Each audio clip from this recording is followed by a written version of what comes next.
Journal entry 2020 में अब हम पहुंच चुके हैं पार्ट 8 के अंदर। आउटस्टैंडिंग की जर्नल एंट्री क्या होगी, तो यहाँ पे रील फॉलो जरूर कर देना सो दैट आप सारे वीडियो देख सको। तो देखो यहाँ पे सैलरी आउटस्टैंडिंग ₹70,000 है। देखो मुझे किसी को सैलरी देनी है, तो पहली बात तो है कि एक बात जान लो, मेरा खर्चा तो हो गया ना। मुझे भाई साहब जी को सैलरी देनी, उसने मेरे यहाँ पे काम किया तो मेरा तो खर्चा हो गया। जब जब खर्चा होता है तो वो डेबिट हो जाएगा, तो वो डेबिट। अब मुझे भाई साहब जी को पे करना है, मेरे पास पैसा नहीं थे तो मुझे फ्यूचर में पे करूंगा। इसका मतलब है मेरी लाइबिलिटी बन रही है, और उस लाइबिलिटी का क्या नाम दूं? उस लाइबिलिटी का नाम दूंगा मैं salary outstanding. Outstanding outstanding salary या सैलरी आउटस्टैंडिंग कि मुझे देना है। तो लाइबिलिटी जब बढ़ती है तो वो क्या हो जाएगा? क्रेडिट। तो मेरी एंट्री क्या हो जाएगी? Salary debit to outstanding salary, या सैलरी आउटस्टैंडिंग कर सकते हो।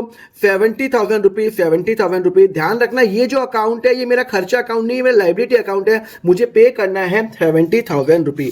अब हुआ क्या कि यहां पे मैंने ₹70,000 मैंने उसको चेक से पे कर दिया। जैसे ही मैंने चेक से पे किया, एक बात बताओ, मेरा तो बैंक बैलेंस कम हो जाएगा ना।